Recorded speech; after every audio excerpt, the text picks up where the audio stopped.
إن الحمد لله نحمده ونستعينه ونستغفره ونعوذ بالله من شرور أنفسنا وسيئات أعمالنا من يهده الله فلا مضل له ومن يضلله فلا هادي له وأشهد أن لا إله إلا الله وحده لا شريك له وأشهد أن محمدا عبده ورسوله أما بعد۔ محترم بھائیوں، پیاری ماں اور بہنوں، الحمدللہ ہمارے 25 روزے مکمل ہوئے۔ اللہ تعالیٰ سے دعا ہے کہ اللہ تعالیٰ ہمارے رکھے ہوئے روزوں کو قبول فرمائے، ہماری چھوٹی موٹی عبادتوں کو قبول فرمائے اور ان کے بدلے میں دنیا اور آخرت میں اللہ ہمیں کامیابی عطا فرمائے، آمین۔ تبارک الذی، یہ 29واں پارہ ہے، اس کے اندر کی چند باتیں آج ہم معلوم کریں گے۔ اس پارے کی شروعات میں اللہ رب العالمین نے اس بات کی وضاحت فرمائی کہ اللہ تعالیٰ کے نزدیک کثرت عمل نہیں، احسن عمل پسند ہے۔ کثرت عمل کہتے ہیں زیادہ عمل کرنا، احسن عمل کہتے ہیں بہترین عمل کرنا۔ تو عمل احسن کب ہوتا ہے؟ دو چیزیں اس کے اندر ہوں، ایک عمل کرنے والا صرف اور صرف اللہ کو راضی کرنے کے لیے عمل کرے، اس کو ہم اخلاص کہتے ہیں۔ دوسرا، جو بھی عمل کرتا ہے رسول اللہ صلی اللہ علیہ وسلم کے طریقے کے مطابق ہو، تو اس کو کہتے ہیں احسن عمل۔ اللہ نے فرمایا تبارک الذی بیدہ الملک وہو علی کل شیء قدیر، بابرکت ہے وہ ذات جس کے ہاتھ میں بادشاہت ہے اور ہر وہ چیز پر قدرت رکھنے والا ہے۔ الذی خلق الموت والحیات، وہی اللہ ہے جس نے موت اور حیات کو پیدا کیا۔ لیبلوکم ایکم احسن عملا، تاکہ وہ جانچے، امتحان لے کہ تم میں سے کون اچھا عمل کرتا ہے۔ تو زیادہ عمل پر زور نہ دیں، احسن عمل پر زور دیں۔ احسن عمل یہ ہے کہ عمل کو چھپا کر کے کریں، جتنا زیادہ ہو سکے چھپا کر کے کریں۔ جتنا چھپاؤ گے اتنا اخلاص بڑھے گا، جتنا دکھاؤ گے تو اتنا اخلاص کم ہوگا، ریاکاری آئے گی۔ جب ریاکاری آئے گی تو عمل برباد ہے۔ ایک صاحب ہے، ان کے گھر کو مہمان کے لیے کوئی گیا تو بیٹی کو بول رہے کہ بیٹی، تیسری مرتبہ میں حج کرنے کے لیے جب گیا تھا، وہاں سے جو گلاسز لایا وہ گلاس میں پانی لے کے آؤ۔ یہ کیا بتانا چاہ رہے ہیں؟ وہ یہ بتانا چاہ رہے ہیں کہ وہ 3 مرتبہ حج کیے۔ بعض لوگ بولتے ہیں کہ رمضان کے آخری عشرے میں مجھے تم کال نہ کرو، اس لیے کہ میں اعتکاف میں رہتا ہوں۔ تو یہ بتانا چاہتے ہیں کہ اعتکاف میں رہتے ہیں، ہر کسی کو پکڑ کر کے کہتے ہیں کہ آپ مجھے زیادہ بات نہ کرو کیونکہ میں اعتکاف میں ہوں۔ تو آپ جتنا زیادہ شو ہوں گے اتنا زیادہ اخلاص کی کمی ہوگی۔ کیا فائدہ عمل کر کے؟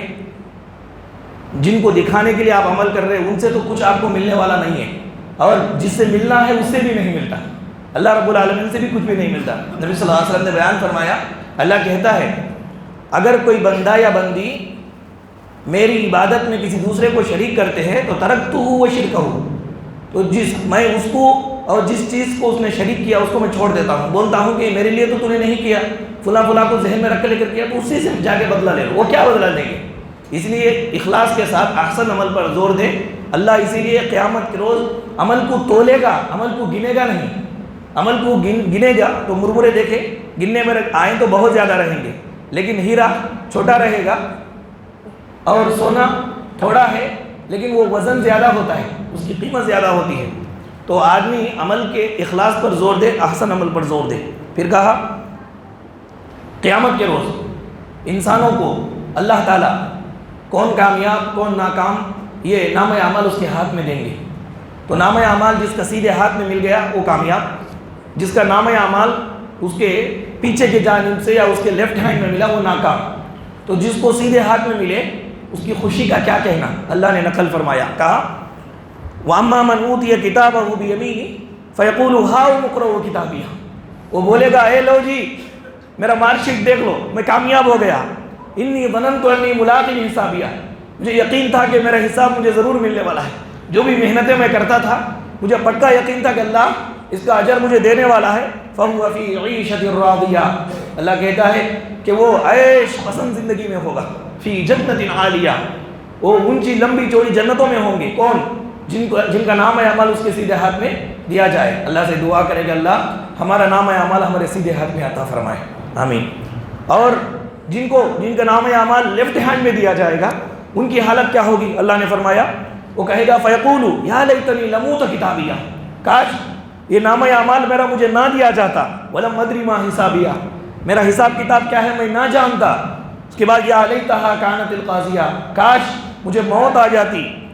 ما اغنی عنی مالیہ، مال و دولت کا دھاپ، روب و دبدبہ، شہرت مجھے کچھ کام نہیں آئی، ما اغنی عنی مالیہ ہلک عنی سلطانیہ، میری بادشاہت، میری بڑھوتری مٹی میں مل گئی، یہ کچھ نہیں آیا۔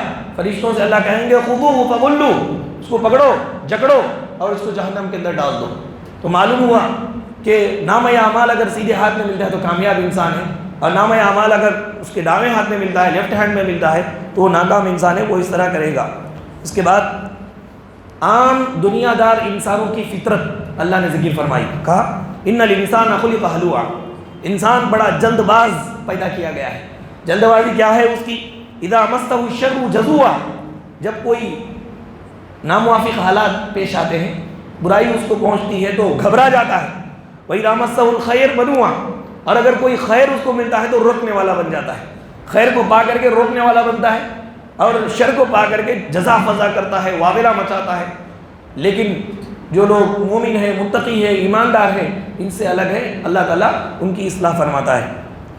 اگر آپ اللہ تعالیٰ سے اپنے گناہوں کی مغفرت طلب کریں گے تو بڑے بڑے فوائد ہیں، تو اس بارے میں چند فوائدوں کا ذکر ہے۔ ایک تو زیادہ اگر آپ اللہ سے مغفرت طلب کریں گے تو بارشیں نازل ہوں گی اور مال میں اضافہ ہوگا، اللہ مرد بچے عطا کرے گا اور باغات نہریں عطا کرے گا۔ اللہ نے فرمایا، نوح علیہ السلام نے اپنے قوم سے کہا تھا فَقُلْتُ اسْتَغْفِرُوا رَبَّكُمْ إِنَّهُ كَانَ غَفَّارًا يُرْسِلِ السَّمَاءَ عَلَيْكُمْ مِدْرَارًا وَيُمْدِدْكُمْ بِأَمْوَالٍ وَبَنِينَ وَيَجْعَلْ لَكُمْ جَنَّاتٍ وَيَجْعَلْ لَكُمْ أَنْهَارًا، استغفار کے فوائد ذکر ہوئے۔ اس کے بعد سورہ جن میں فرمایا یہ مسجدیں صرف اللہ تعالیٰ کی عبادت محمد رسول اللہ کے طریقے کے مطابق کرنے کے لیے ہے۔ وَأَنَّ الْمَسَاجِدَ لِلَّهِ، مسجدیں کس کی ہے؟ اللہ کی ہے۔ فَلَا تَدْعُوا مَعَ اللَّهِ أَحَدًا، اللہ کے ساتھ کسی کو نہ پکارو۔ معلوم ہوا کہ صرف اللہ کی عبادت کے لیے مسجدیں بنی ہیں، تو مسجد میں لوگ اللہ کے نام پر آتے ہیں، مسجد میں لوگ اللہ کے نام پر آتے ہیں، انہیں اللہ والا ہی رہنے دینا چاہیے، ان کو کسی دوسرے مقصد کی طرف متوجہ نہیں کرنا چاہیے اور دوسرے مقصد کی طرف ان کو نہیں پھیرنا چاہیے۔ بعض لوگ ہوتے ہیں جیسے سیاست داں ہیں، جہاں محفل جمتی ہے وہاں پر آ کر اپنی لنترانیاں شروع کر دیتے ہیں، اپنی تعریفیں شروع کر دیتے ہیں۔ سب لوگ مسجد میں کیوں جمتے ہیں؟ اللہ کی محبت میں جمتے ہیں، اللہ کی عبادت میں جمتے ہیں، تو کسی ذاتی پرسن کا اس میں کوئی دخل نہیں ہوتا، تو بس اللہ کے بندوں کو اللہ ہی کا رہنے دینا چاہیے۔ وہ آئیں، اللہ تعالیٰ سے تعلق جوڑ لیں، عبادت کر لیں، چلے جائیں، اس میں خود کی لنترانیاں نہیں ہونی چاہیے۔ اللہ تبارک و تعالیٰ نے فرمایا کہ وَأَنَّ الْمَسَاجِدَ لِلَّهِ، ہمارے گھر میں ہم دوسروں کا چلنے دیتے، ہمارے گھر میں ہم دوسروں کا چلنے دیتے، ہمارے گھر میں ہمارا چلتا، تو مسجد اللہ کا گھر ہے، تو یہاں پہ اللہ اور اس کے رسول کا چلتا، کوئی پرسن یہاں پر ہائلائٹ نہیں ہوتا۔ کوئی اگر ہائلائٹ کرنا چاہتا ہے اپنے آپ کو تو بہت بڑا گنہگار ہے۔ یہاں پر صرف اللہ کی اونچائی ہوگی، اللہ کی تکبیر ہوگی، اللہ کی بڑھوتری ہوگی، رسول اللہ صلی اللہ علیہ وسلم کی اونچائی ہوگی، آپ کے طریقے پر عمل کیا جائے گا۔ مسجدیں بس اسی لیے ہے، وَأَنَّ الْمَسَاجِدَ لِلَّهِ، مسجدیں اللہ کے لیے ہے۔ فَلَا تَدْعُوا مَعَ اللَّهِ أَحَدًا، اللہ کے سوا کسی کو بڑھوتری مت دو، کسی کو مت پکارو، اللہ ہی کی عبادت کرو۔ اس کے بعد اللہ تعالیٰ نے جنتیوں اور جہنمیوں کا مکالمہ ذکر فرمایا۔ پردہ جب ہٹائیں گے اللہ تعالیٰ تو جہنمیوں کو جنتی دیکھیں گے، تو جہنمیوں سے سوال کریں گے مَا سَلَكَكُمْ فِي سَقَرَ، تم تو دنیا میں ہمارے ساتھ مل کر تھے، جہنم میں کیوں آ گئے؟ تو جہنمی جو جوابات بولیں گے یہ جوابات ہمارے لیے قابل غور ہیں۔ وہ جہنمی بولیں گے کہ لَمْ نَكُ مِنَ الْمُصَلِّينَ، ہم نمازی نہیں تھے، وَلَمْ نَكُ نُطْعِمُ الْمِسْكِينَ، مسکینوں کو کھانا کھلاتے نہیں تھے، وَكُنَّا نَخُوضُ مَعَ الْخَائِضِينَ، گپے مارنے والوں کے ساتھ بیٹھ کر کے گپے مارتے تھے، بیکار وقت کو ضائع کرتے تھے، کوئی کام ہنر کا کام نہیں کرتے تھے۔ شیطان بھی بڑا چالاک ہے، آپ دیکھ لیں، جس کام میں آپ کو ثواب زیادہ رہتا وہ کام آپ کو بور دکھاتا، اور جس کام میں کچھ ثواب نہیں رہتا، تھوڑا تھوڑا ثواب رہتا، وہ کام میں فل انٹرسٹ دکھاتا آپ کو، فل انٹرسٹ۔ کتنے بھائی بہنیں ہمارے اعتکاف میں بیٹھ کر کے گول بیٹھے رہتے ہیں، بیکار کی باتیں، ٹھیک ہے اچھی ہی باتیں کریں، لیکن مقصود اعتکاف سے وہ نہیں ہے۔ مقصود اعتکاف سے وہ نہیں ہے کہ آپ جم کر کے بیٹھے باتیں کریں، مقصود اعتکاف سے یہ ہے کہ مقبرہ بنایا جاتا ہے، الگ جو ہے آپ کے لیے معتکف بنایا جاتا ہے، تاکہ آپ اکیلے جا کر کے اپنا محاسبہ کریں، اکیلے عبادت کریں، تو شیطان اس کو بھاری بنائے گا اور یہ چیزوں کو بہت آسان بنائے گا۔ یہ بھی تو نیکی کا کام ہے، بول کر کے آئیں گے کریں گے، جبکہ وہ مراد نہیں ہے، وہ مقصود نہیں ہوتا شریعت میں۔ اصل بات یہ ہے کہ نفس کو کچلنا یہ سب سے بڑی کامیابی ہے۔ ہم کو جو پسند آتا ہے وہ کرنا یہ عبادت نہیں ہے۔ شریعت میں جیسا کہا گیا ہے ویسا کرنا عبادت ہے. کون سا کام کب کرنا ہے شریعت نے جو بتلایا اس کے مطابق عمل کرنا یہ عبادت ہے. جو ہمارا نفس بولے اس کو ہم کرتے جائیں, اس کو عبادت کا لیبل لگا لیں, تو ہمارے پاس نقلی سونا ہے, سب کو بولتے پھر رہے کہ اصلی سونا ہے اصلی سونا ہے. جب پرکھا جائے گا معلوم ہوگا اصلی ہے نقلی ہے. اس لیے اللہ اس کے رسول نے جو باتیں, جن ترجیحات کو بیان فرمایا, جو پرائرٹیز بتلائے, وہ پرائرٹیز پر عمل کریں. دنیا اور آخرت میں انشاءاللہ ہم کامیاب ہوں گے. اس کے بعد اس بارے میں اللہ نے بیان فرمایا جنت میں جانے کے بعد جنتیوں کو سب سے بڑا انعام کیا ہے. جنت میں جانے کے بعد جنتیوں کو سب سے بڑا انعام دیدار باری تعالیٰ ہے.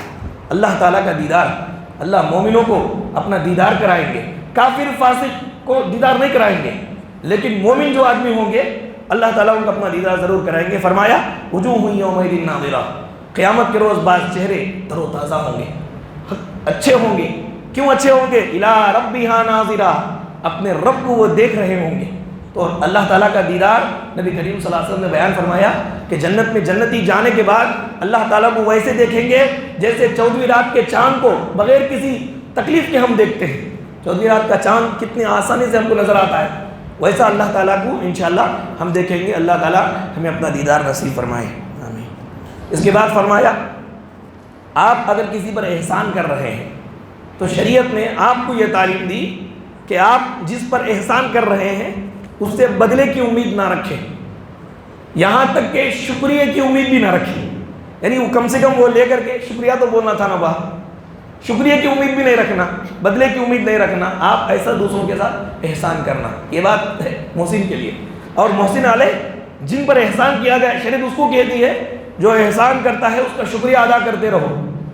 جو احسان کیا آپ کا اس کا شکریہ ادا کرو. یہ احسان جس کو کیا جائے اس کو, لیکن کرنے والے کو یہ حکم ہوا کہ تم بدلہ ہرگز نہ چاہو. اب کیا کرتے ہیں, شادی بیاہ ہو یا ہمارے گھروں کے اندر کوئی تقریب ہو, عقیقہ وغیرہ ہو, تو یہاں پہ عدل کو بدل ہوتا ہے. اگر کچھ احسان ہم کرتے ہیں تو اس لیے کرتے ہیں کہ وہ کبھی ہمارے اوپر احسان کیا ہوا ہوتا ہے. یہ کوئی احسان نہیں ہے. ہم بغیر بدلے کے, بغیر شکریہ کے ہم کسی کا ساتھ دے دیں, اس کا کوئی بدلہ دنیا میں ہم کو نہیں چاہیے. آخرت میں اللہ تعالیٰ ہمیں عطا فرمائیں گے. اللہ نے فرمایا یوفون بالنذر ویخافون یوما کان شرہ مستطیرا. فرمایا ویطعمون الطعام علی حبہ مسکینا ویتیما واسیرا انما نطعمکم لوجہ اللہ لا نرید منکم جزاء ولا شکورا.